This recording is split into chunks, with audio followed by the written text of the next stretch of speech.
ආයිබෝවන් දුවේ පුතේ අපි හැමදාමත් චිත්‍ර අඳිද්දී අලුත් අත්හදා බැලීම් කර තමයි චිත්‍ර අඳින්නේ. දුවල පුතාලා දන්නවා අලුත් අත්හදා බැලීම් තුලින් තමයි අපේ නිර්මාණශීලීත්වය වැඩි දියුණු කරගන්න පුළුවන් කියන එකත්. මොකද අත්හදා බලන්න අපිට ඕන තරම් දැන් අභ්‍යාස අපි සිදු කරලා තියෙනවා අපේ R+ වැඩසටහන හරහා. අපි පහුගිය දවස්වල ටිකක් වැඩිපුර ඇඳ මේ ත්‍රිමාන චිත්‍ර. එහෙම නැත්නම් 3D arts. ඕගොල්ලෝ දැකලා ඇති විවිධ 3D arts විවිධ තැන්වල අපි දැකලා තියෙනවා. අද මම හිතුවා ඒ වගේ 3D art එකක් කරන්න අපි වෙනද වගේම පැන්සලත් එක්ක අපි ෆුට් රූලකුයි එහෙම නැත්නම් මඩි රූලකුයි කතුරක් අපිට අවශ්‍ය වෙනවා අවසානයේදී. ඉතින් මම අද අඳින්න යන්නේ පිරමීඩ් එකක් කොහොමද සජීවීව පේන විදිහට. ඉතින් බලන්න මම අඳින විදිහ මම මුලින්ම මැදින් මෙහෙම ඉරක් ඇඳ ගන්නවා. ඉහළ සිට පහළට. ඊට පස්සේ මම මේ රූලේ උසට වගේ තියාගෙන මෙන්න මේ දෙපැත්ත සමානව හිටිනසේ මම මේ පරතරේම මේ පැත්තටත් හිටින විදිහට මම ඇඳ ගන්නවා ඉරක් මෙහෙම. ඇත්තට මේ ඉර ඇඳ ගැනීමට අවශ්‍ය නැහැ අපිට ඒක ලකුණු කරත් කමක් නැහැ. බලන්න එතකොට අපිට මේ දුර මැනලා බලා ගන්න පුළුවන්. මෙතන 8ක් තියෙනවා සෙන්ටිමීටර්. ඒ වගේ මෙතනත් අපිට සෙන්ටිමීටර් 8 ලකුණු කරන්න පුළුවන්. දැන් මම මෙන්න මේවා යා කරනවා. බලන්න හොඳට.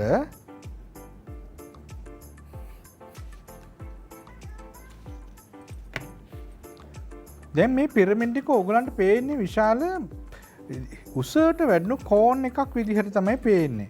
නමුත් මේකේ අවසානයේදී අපි බලමු මේකේ ත්‍රිමාන ලක්ෂණ කොහොමද මේක හරහා අපිට දැක ගන්න ලැබෙන්නේ කියන එක. දැන් දුවේ පුතේ මම මේ ඉරි දෙක මකා ගන්නවා. ඇත්තටම ඒක ඉර අපිට ඇඳ ගන්න අවශ්‍යතාවයක් තිබුණේ නැහැ. නමුත් මට ඕගලන්ට පෙන්වන්න ඕනෙලා තිබුණා. අපි ලකුණු කරගන්න උස කියන්නේ දෙපැත්ත එක සමානව ඇඳ ගන්න නම් ඒ වගේ රේඛාවක් ඔස්සේ තමයි ඒවා ලකුණු කරගන්න වෙන්නේ කියන එක. දැන් මම මෙන්න මේ රූලේ පරතරයේ හිටින විදිහට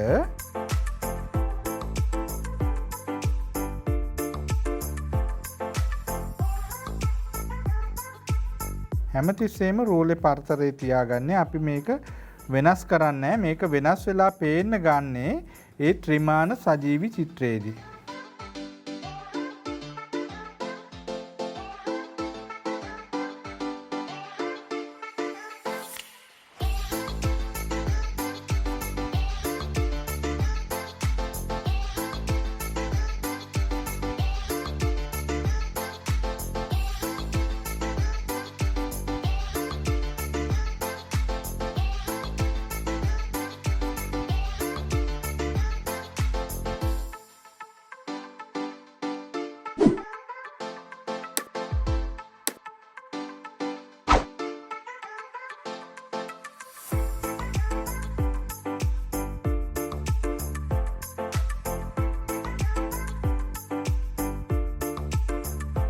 දැන් ඔන්න අපි ඇඳගත්ත දෙපැත්තට විහිදෙන ආකාරයට දැන් මම උස අතට අර ගල් අල්ලපු විදිහට පෙන්වන්න මෙන්න මේ විදිහට අපි ඇඳ ගන්නවා. එක රූලක් රූලක් මේ ලෙස බලන්න හොඳට හැම කෙනෙක්ම මේක අවධානයෙන් ඉන්න නැත්නම් අපිට මේ චිත්‍රයේ තියෙන තාක්ෂණික දේවල් මග ඇරෙන්න පුළුවන්. දැන් මං අර මැද ඉතුරු වෙච්ච තැන් වලින් මෙන්න මෙහෙම මැද ටික ඇඳ ගන්නවා. දැන් බලන්න හරියට අර සාමාන්‍ය ගඩොල් බිත්තියක තියෙන රටාව තමයි අපිට පේන තියෙන්නේ. මේකෙත් මම මෙහෙම මැදින් ඇඳ ගන්නවා මෙන්න මේ විදිහට.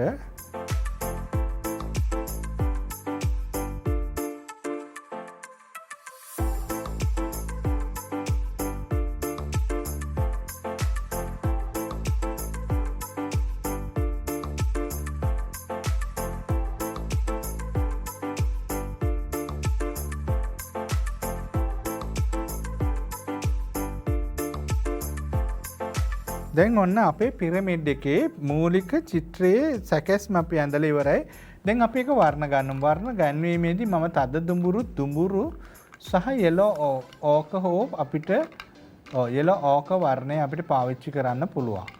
ඔන්න බලන්න මම ඉහළ සිට පහළටයි වර්ණ ගාලපගෙන එන්නේ. ඒකට හේතුව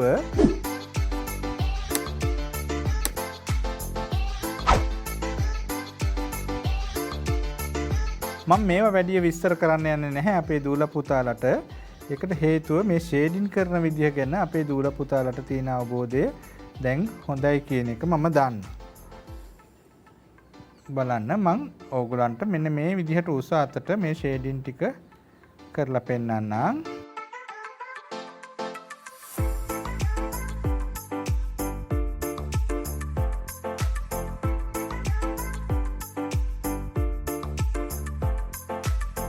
දැන් බලන්න කලර්ස් මික්ස් වෙන විදිහ, එහෙම නැත්නම් වර්ණ මිශ්‍ර කරන විදිහ හොඳට බලා ගන්න.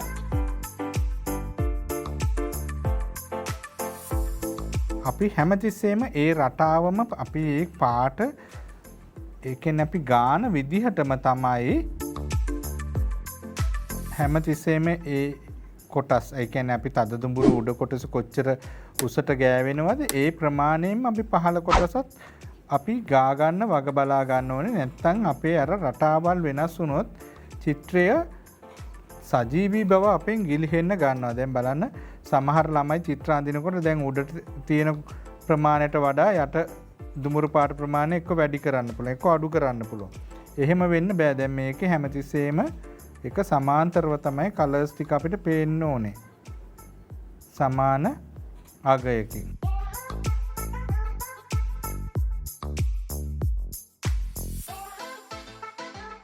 ඉහළ සිට පහළට චෝක් ගාගෙන එනකොට අපේ අතේ තැවරෙන ප්‍රමාණය අඩු වෙනවා.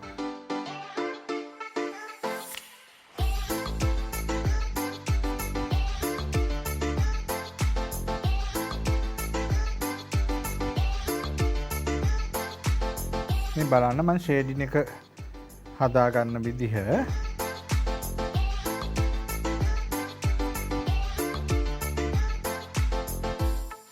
දැන් මම මේ කොටස ගානකොට ඔයගලන්ට පුළුවන් ආයෙත් මේ දුඹුරු පාටත් එක්ක ඒක මික්ස් කරන්න.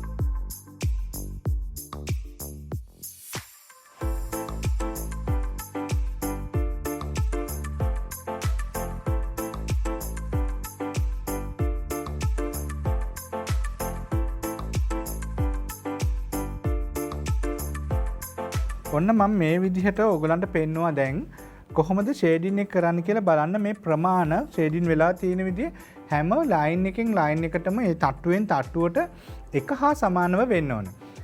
දුවේ පුතේ ඔයගොල්ලොත් මේක හොඳට මේ විදිහට අඳින්න දැන් පුරුදු වෙන්න. මේ පුංචි විරාමයකට මම දැන් යනවා. මේ විරාමයෙන් අනතුරු අපි ආයෙත් හම්බ වෙලා මේකේ ඊතුරු චිත්‍රයේ ඊතුරු කොටස සම්පූර්ණ කරමු.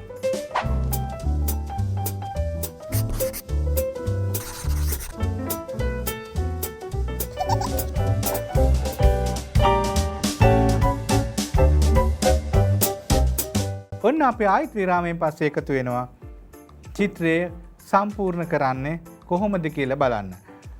අපි ඉස්සෙල්ලා වගේම මෙන්න මේ විදිහට අපි ෂේඩින් එක හදාගෙන යමු.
දුවේ පුතේ මෙන්න මේ විදිහට මම දැන් පිරමීඩ් එකේ මේ ලේයර්ස් එහෙම නැත්නම් මේ තට්ටු අපි ෂේඩින් කරගත්ත. දැන් බලන්න මේ පර්සන්ටේජස් වලින් මේ කියන්නේ ඒ ප්‍රතිශතයන් දැන් මෙතන පෙන්නන විදිහටම තමයි ඉහළට යද්දිත් ඒ කහ පාට එක එහෙම නැත්නම් දුමුරු පාට එක තද දුමුරු පාට එක අපිට පේන්න තියෙන්නේ.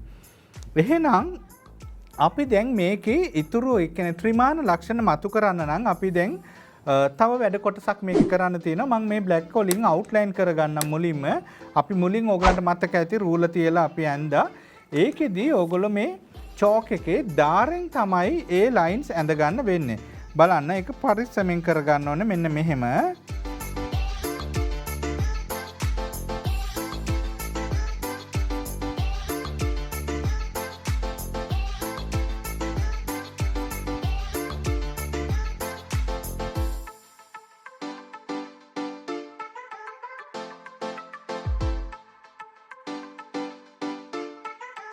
මෙන්න මේ විදිහට අපි දැන් අපිට රූල නැතුව අඳින්න පුළුවන් නම් ගොඩක් හොඳයි මේ ඉරි. මොකද රූල තිබ්බහම ටිකක් අර ගෑවෙන්න ගන්නවා රූලට පාට. දැන් මේ මැද ඉර අඳිද්දි ටිකක් දිග ඉරක් නිසා රූල පාවිච්චි කරන්න ඒත් හරි පරිස්සමෙන්. දැන් අපි මේ වටේ ඉරි ටිකත් ඒ විදිහට ඇඳගමු.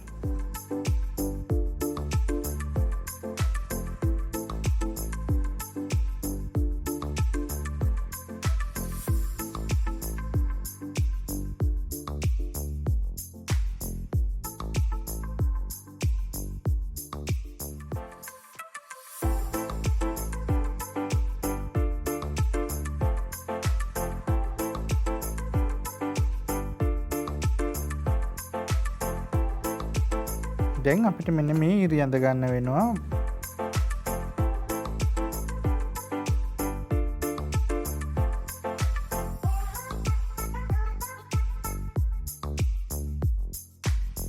ඒක ඉර ඇඳ ගන්න පහසුයි කියලා හිතන තැන්වලදී මම රූල පාවිච්චි කරන්නේ නැහැ. නමුත් දූල පුතාලට ඉර ඇඳ ගන්න අමාරු නම් රූල පාවිච්චි කරාට කමන්නේ. දැන් මම මෙතනින් පුංචි ෂැඩෝ එකක් අඳින මේ හෙව නැල්ල මේකේ. මේ හරිය අපි ටිකක් ඩාර්ක් කරලා මෙහෙට වෙනකොට ටිකක් අපිට ලයිට් කරන්න පුළුවන්.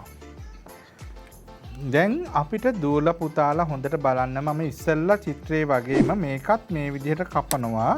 මෙන්න මේ හරියෙන් වගේ අපිට තව ඕනනම් පල්ලෙහාට ගන්න පුළුවන්. තව ටිකක් අපි පහළට ගමු. මේ හරියෙන් අපිට කපා ගන්න පුළුවන් කොලේ.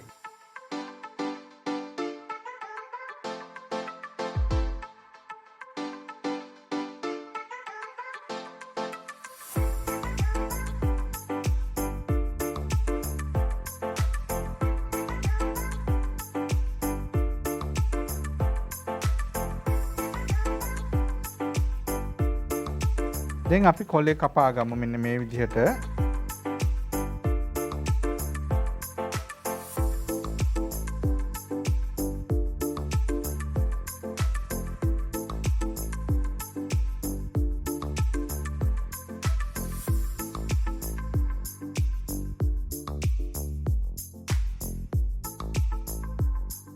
මෙන්න මේ විදිහට එතකොට ඔයගලන්ට පේන්න ගන්නවා මේක ත්‍රිමාන සජීවීව පිරමීඩයක් විදිහට. දැන් අපි කැමරා එක ඇන්ගල් කරලා ඔයගලන්ට පෙන්නනවා මේකේ සජීවීව මේ සැබෑ පිරමීඩයක් පේන විදිහටම. ඒ කියන්නේ 3D පිරමීඩ් එකක්. අපි මෙච්චර වෙලා ඇඳ නිකන් කෝන් එකක් වගේ එකක්. නමුත් දැන් පේන්නේ සැබෑවටම 3D ත්‍රිමාන පිරමීඩයක්. එහෙනම් දුවලා පුතාලටත් පුළුවන් අපිට මේ විදිහට ඇඳලා අපේ මේ තිරේ දිස්වෙන අංක වලට WhatsApp කරන්න. එහෙම නැත්නම් අපිට තැපැල් කරන්න. එහෙමත් නැත්නම් අපේ Facebook පිටුවට එකතු කරන්න. අපි තවත් සතියකින් මේ වගේ අලුත් නිර්මාණයක් එක හමු වෙමු. එතෙක් ඔබට සුබ සතියක්. ආයුබෝවන්.